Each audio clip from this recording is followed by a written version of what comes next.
সীমান্তে উত্তেজনা, ভারতীয় হাইকমিশনারকে তলব, উত্তপ্ত বাক্য বিনিময়ে বাংলাদেশ ভারত কূটনৈতিক সম্পর্ক এখন বেশ নড়বড়ে।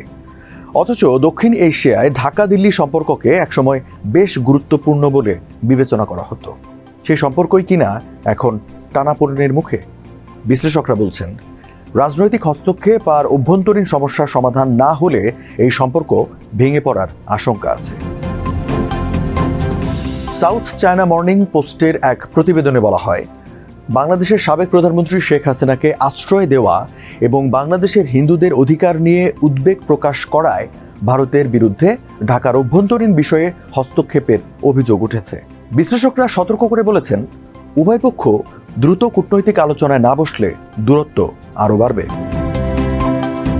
চলতি মাসের শুরুর দিকে বাংলাদেশে এক হিন্দু পুরোহিত রাষ্ট্রদ্রোহ মামলায় জামিন না পাওয়ার পর ভারতের পররাষ্ট্র মন্ত্রণালয় ন্যায় বিচার নিশ্চিত করার দাবি তোলে। এ ঘটনায় সম্পর্কের টানাপোড়েন আরও বাড়ে। ঘটনার সূত্রপাত গত বছরের 5 আগস্ট। ওই দিন ছাত্র জনতার ব্যাপক আন্দোলনের মুখে ক্ষমতা ছাড়তে বাধ্য হন তৎকালীন প্রধানমন্ত্রী শেখ হাসিনা।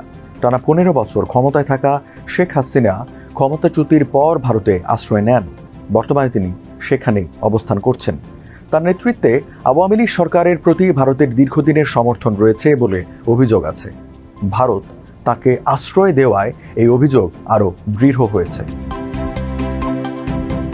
বাংলাদেশের রাজনীতিতে ভারতের এই ভূমিকাকে হস্তক্ষেপ হিসেবে দেখা হচ্ছে বলে মনে করেন ঢাকা বিশ্ববিদ্যালয়ের সহযোগী অধ্যাপক শাফি মোহাম্মদ মুস্তফা। তিনি বলেন, ভারতের উচিত বাংলাদেশের সার্বভৌমত্বের প্রতি সম্মান দেখিয়ে সরাসরি রাজনৈতিক হস্তক্ষেপ থেকে বিরত থাকা। একই সঙ্গে গণতান্ত্রিক প্রক্রিয়া ও প্রতিষ্ঠানগুলোকে সমর্থন দেওয়া। অন্যদিকে বাংলাদেশের উচিত সংখ্যালঘুদের সমস্যা ও অভ্যন্তরীণ সংকটগুলোর দ্রুত সমাধান করা, যাতে সেগুলো বাইরের কোনো শক্তির পক্ষে চাপ দেওয়ার হাতিয়ার না হয়। তবে এখন পর্যন্ত কোনো পক্ষকেই আলোচনার পথে হাঁটতে দেখা যায়নি। আগুনে ঘি ঢেলেছেন বাংলাদেশের অন্তর্বর্তী সরকারের উপদেষ্টা মাহফুজ আলম। ভারতের বিরুদ্ধে তার বিতর্কিত মন্তব্য পরিস্থিতি আরও ঘোলাটে করে তোলে। মাহফুজ ভারতের বাংলাদেশের সীমান্তবর্তী রাজ্য আসাম, পশ্চিমবঙ্গ ও ত্রিপুরায় ঘেঁটো তৈরি এবং উপনিবেশ স্থাপনের অভিযোগ তোলেন। তিনি 16 ডিসেম্বর ফেসবুকে এক পোস্টে ভারতের কিছু অংশ দখলেরও হুমকি দেন, যদিও পোস্টটি পরে মুছে ফেলা হয়। এসব কিছুর মধ্যেই বাংলাদেশিদের জন্য ভিসা কার্যক্রম সীমিত করেছে ভারত। ফলে চিকিৎসার জন্য ভারতে যাওয়া বহু বাংলাদেশি বিপাকে পড়েছেন। ভারতীয় গণমাধ্যম সংখ্যালঘু অধিকার ইস্যুতে বাংলাদেশের সমালোচনা করছে, যা উত্তেজনা আরও বাড়াচ্ছে। শাফি মোহাম্মদ মুস্তফা বলেন, সংখ্যালঘুদের অধিকার অবশ্যই সুরক্ষিত করা জরুরি, তবে এগুলো অভ্যন্তরীণভাবে সমাধান হওয়া উচিত। বাইরের চাপ এখানে কাজে আসে না। যুক্তরাষ্ট্রের পিস ইনস্টিটিউটের বাংলাদেশ বিশেষজ্ঞ জিওফ্রে ম্যাকডোনাল্ড বলেন, হিন্দু সম্প্রদায়ের নিরাপত্তা বাংলাদেশের রাজনৈতিক ভবিষ্যৎ নিয়ে ভারতের উদ্বেগ আরও বাড়িয়েছে। তিনি বলেন, ভারত ও বাংলাদেশের আরও বেশি সহযোগিতা প্রয়োজন, কিন্তু এই জন্য দরকার শান্তিপূর্ণ আলোচনা এবং পারস্পরিক বোঝাপড়া। এই সংকট ভারত ও বাংলাদেশের সম্পর্ক নিয়ে নানা সন্দেহের সৃষ্টি করেছে। বিশেষ করে ভারত ও পাকিস্তানের মতো বাংলাদেশ ভারত সম্পর্কেও একই ধরনের টানাপোড়েন তৈরি হতে পারে কিনা। ভারতীয় সাংবাদিক ভারত ভূষণ ডেকান হেরাল্ড পত্রিকায় লিখেছেন, ভারত যদি এমনভাবে চলতে থাকে তাহলে বাংলাদেশ পুরোপুরি তার থেকে দূরে সরে যেতে পারে।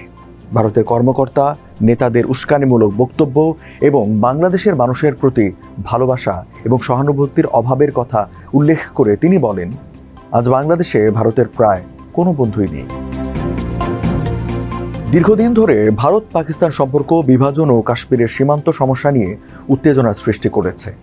বাংলাদেশের সঙ্গে ভারতের সম্পর্কও একই পথে যেতে পারে এমন আশঙ্কা কেউ কেউ করলেও দিল্লির ইন্ডিয়া ফাউন্ডেশনের গবেষক পবন চৌরাশিয়া বলেন, এটা সম্ভব নয়, কারণ বাংলাদেশের বেশিরভাগ মানুষ ভারতের সঙ্গে বন্ধুত্বপূর্ণ সম্পর্ক চায়। চৌরাশিয়া আরও বলেন, ইউনূস সরকারের উচিত সংখ্যালঘুদের প্রতি দায়িত্ব পালন করা এবং ভারতের উদ্বেগের বিষয়গুলো নিয়ে আলোচনা করা। ভারতও বাংলাদেশের সরকার ও তার কর্মকর্তাদের সঙ্গে যোগাযোগ চালিয়ে যাবে এবং সম্ভবত এটি গোপনে চলছে। সম্প্রতি ভারতের পররাষ্ট্র সচিব বিক্রম মিশ্রি ঢাকা সফর করেন। সে সময় তিনি প্রধান উপদেষ্টা ডক্টর মোহাম্মদ ইউনূস এবং পররাষ্ট্র উপদেষ্টা তৌহিদ হোসেনের সঙ্গে আলোচনা করেন। তার ঢাকা সফর দুই দেশের সম্পর্কের উন্নতির জন্য আশার আলো দেখায়। তবে সংখ্যালঘু অধিকার, সীমান্ত নিরাপত্তা এবং বাংলাদেশের রাজনৈতিক অস্থিরতা নিয়ে উদ্বেগের কারণে আস্থা পুনরুদ্ধারের পথ এখনো স্পষ্ট নয়।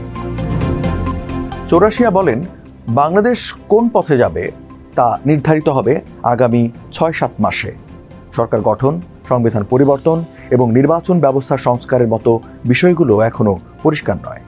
ভারতের জন্য এটি অপেক্ষা ও পর্যবেক্ষণের সময়। এখন প্রশ্ন হলো, ভারত ও বাংলাদেশ কি একে অপরের প্রতি সন্দেহ দূর করে এবং স্বার্থের দিকে মনোযোগ দিয়ে এই সমস্যাগুলো কাটিয়ে উঠতে পারবে?